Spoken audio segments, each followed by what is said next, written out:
what does that allow you to do with him? And what does that bring to the offense? Yeah, he's a very versatile player. He can run. We talked about it all offseason. I was really impressed, not with just the speed, but his ability to be able to move and run different things. And he's a special player that you can do certain things with and use as a, you never want to say decoy, but someone to bring attention. And he's also someone you can do certain things with and know that he's getting the ball, And the fact that he'll, do the dirty work, he'll block, he'll, do all those things. The more selfless our guys can be, and he's, premier example of that is he'll do anything and everything to make sure to help us win, and I think it helps us win. And were you, especially that first one you had him and running out of the backfield, you had him lined up on Harold Landry. Yep. I imagine you take that just about every time getting those kind of matchups. Yeah, absolutely, and that's a great job by Pete and RC and our staff getting, matchups and, different things like that. And I'm sure, teams will have to prepare and plan for that kind of stuff now, and, is the end going to come upfield and hit him now? Is they, and you just try and think outside the box from our point of view, and what could teams do to try and stop that, and how can we, benefit from that? Derek, I know you guys probably feel like you left a few points on the field. What were some of the things that were easily correctable to make sure that you score the way you want to? Yeah, most of the time the more you get to know me too, it may get frustrating, but I'll keep most of it in house. That we know certain things, and I can tell you that there were things that we talked about, and I always talk about myself. There's a couple plays there where I left points on the field, and we talked about it after the game. And I think it's just getting, the decision making, the timing, all those things that each position has to make as offense. All 11 guys have to do the right thing for a play to work, and on defense, typically if you have a good pass rush and someone, but it can work out. So us as an offense, I think executing at such a high level is going to take all 11 guys doing the right thing every single time, and I think that'll help us, with scoring touchdowns and things like that. I know protection is often a combined effort with the offensive line and the quarterback. What did y'all talk about after the game and looking ahead to Carolina? Yeah, we know going into this game, they have a great rush. They have guys that can perform inside, on both edges, everywhere. The blitzes. They got great scheme, great defense coordinator, and we know the problems it presents to us, and hopefully a lot of it was first half stuff, and we were able to come back in the second half and do some things well, and do some things right. But there's still things that, again, in house that we know we want to clean up and do certain things, and I'll always be hard on myself. Could I have gotten that out? Could I have stepped this way and done this, and all that kind of stuff too. Does it help at all having gone up against their DC's defense a couple times last year? He came over from Denver. Yeah. It helps, but also he has, different players. He can put them in different spots. A lot of these guys that come from, that tree, have different multiple things that they can do to cause problems in the run game. They have different things they can do to cause problems, in the pass game and your protection plan, and keeping your back in and things like that. And they do a great job. And so there's some similarities. There's some carryover. But every game I ever play, yes, there's similarities. But even if you play them, it's always chess moves. Always those things. So hopefully your rules take care of a lot of things, and your preparation and your experience can help as well with some of that stuff. Derek, what allowed you to have as much kind of faith and confidence in Rashid as you had after kind of being robbed of some time to work with him this offseason? Yeah, I think just the times that he was out there, he proved over and over again the kind of competitor that he is. Obviously the talent, we all see the talent, but the kind of competitor, and the guy that when the game is on the line, or you need someone to make a play, you trust guys that are tough, you trust guys that are selfless.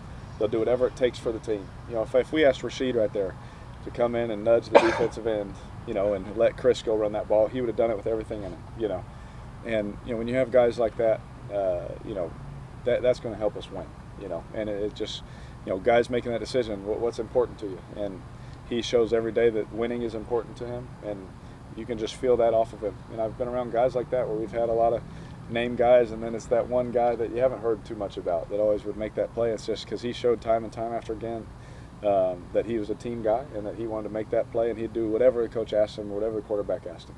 Hey, Derek, I don't know if you've seen the package really kind of broke down that last moment there with that go route. What made you so confident in running the go in that scenario? A lot of different things. I don't want to get too much into what my mind was thinking. Scenario. Just talking, football is like, they obviously if we run the ball, they can call their timeout. If we throw something short, they think completion. It's a risky thing to take a shot there. It is, because the time, they could keep a timeout in their pocket. They can, have more time on the clock because the clock's not running. All those things that they can go through your head. And there's a lot more that went into it, but just the confidence I have in Rashid and the confidence that the coaches showed in us was really cool to me. Did you see the way it was presented on NFL Films? I did, yeah. And when you told Sheed freaking run, what exactly were you trying to get across there?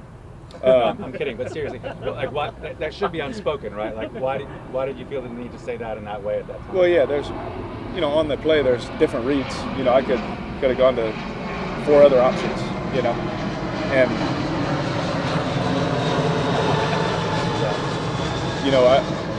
past receivers that I've played with have always laughed at me, because there's times where I'll look at them and go, run, I need you.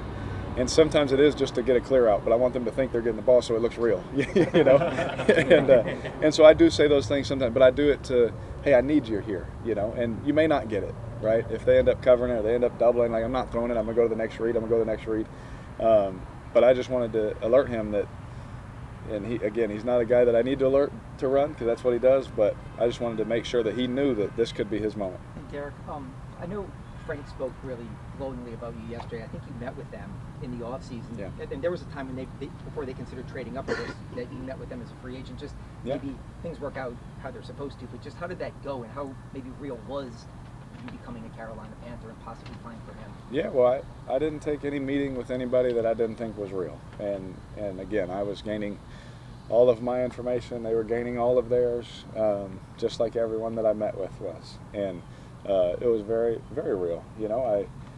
Coach Reich knows how I feel about him. And I know how he feels about me. And the feelings are mutual, and the respect is there, and all those things, and it's great. And they make business decisions. I have to make a business decision, and there's so many moving parts, while other teams are trying to make moving part business decisions. So there was a lot that went into it. Maybe we talk about it sometime, but yeah, it was a real possibility. Absolutely. Just the way things worked out, ended up being here, and this is where, my wife and I decided to be and wanted to be. How much do you look forward to these Monday night games? I love them. I mean, you grow up as a kid. I mean, I know it is my 10th year, but I still think of when I was a kid, like some of the first Monday night football games I would watch, even as I got older, watching Michael Vick. I remember them putting that, line down on the field, and he's running around. I'm jumping on my couch thinking I'm Michael Vick. I never ran a 4.3, but I like to pretend that I could. I just remember watching Dion, returning punts, interceptions, all these things. I mean, you have so many memories. Like someday, like, man, I just want to be out there. And then the fact that you get to do it, you never want to. I don't want to say it like loses anything, because it's still Monday night. But as the years go on, if you're just so focused on everything else, you forget how cool it is that you get to do that, And so, for me, every chance I get to play on a primetime game, I always take a second to be like, this is some of the stuff I dreamed of as a kid. This is pretty cool. And so you always want to prepare your best, make sure you put your best foot forward. You talked about playing against Peyton when you were young. I mean, I guess him giving you words of advice and such. Do you tell Bryce anything before, after, maybe not before, but after the game, or kind of just, a young player that just got into this league? There's a couple young guys that I helped throughout the league, and if they want to talk about it, they can talk about it. Bryce is another guy that I think the world of. I think he's going to be great. If he ever wanted help, obviously I would obviously help him. Not too much, while we're rivals and things like that. But there are a few quarterbacks in the league, young guys that have reached out at different times in their careers, and that I've talked to, and just similar situations, scenarios, advice, whatever. I'm an open book to anybody, and so. But when we're competing against each other, we're still trying to beat them. How many games did you just catch of him in Alabama and just gotten to watch him? Did you get to see a couple of them, just kind of have an initial impression of him? Yeah, because they're always at the end of the year. Alabama's always winning. So you get to watch those games. So you just love. What I love is watching his teammates and how they feel about him. How they rallied around him. Very accurate. If you're never not the first pick for a reason. He obviously has all the talent in the world. And he's going to continue to grow. He's going to be a heck of a player in our league. I can't wait to, watch that maturation process and all those things and have our battles and stuff like that. But I think the world of him, and I wish him the best, except when he plays us. Derek, this is our first time around you, but I'm sure you saw a lot of people talking about like you bulking up, including your brothers. Was that done like with a purpose in mind, like to help your game in some way? Yeah, I got a 4-year-old little boy that likes to test me, so I know he's going to be 18 someday. No. No, I mean, this off season I had a couple weeks extra of free time, and so all I did was work out this off season. I was running a lot, I was working out a lot, just making sure that if I got an opportunity somewhere else, I was ready. And was it a conscious effort? I mean, yeah, absolutely. I wanted to be in the best shape of my life wherever I showed up, and hopefully I am. So your off season was like a Rocky montage, though. Yeah, we have this in Bakersfield. We have this. We call it the barn, and we like to say that that's our Rocky place to go work out. So it's a lot of old weights, some rust. You gotta get a shot or two if you go work out there and get a cut. But yeah, I mean, we have a place like that we like to get our work done. Derek, your red zone results or red zone performance was a popular critique that came up when we did our research on you. I can't remember if we ever asked you about it, but what has been your own evaluation of whether that's an area of your game you've had to improve or anything you've tried to? I got to be honest with you, I'm always trying to improve at everything. Sure. I've thrown a lot of touchdowns in the red zone. I've also had mistakes in the red zone. And I do my best to make the best decision every play. Even this past week, think of guys driving a ball, you throw it away, and no matter what decision I make, nowadays everyone hits pause, and they critique for the next 2 days on what happened in a split second. And that's the life that we live, and that's okay. I understand that. But for me, I try my best to make the best decision all the time.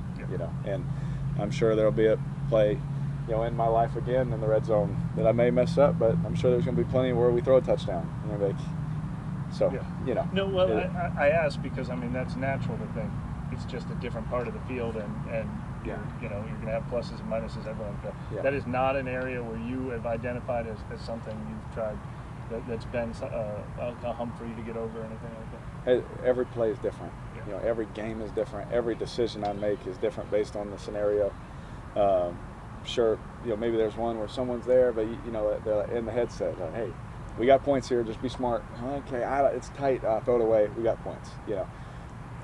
Sometimes you make a bad decision, sometimes you make good decisions. All that stuff comes up. Sometimes guys aren't even in the read or the progression, they happen to just pop open.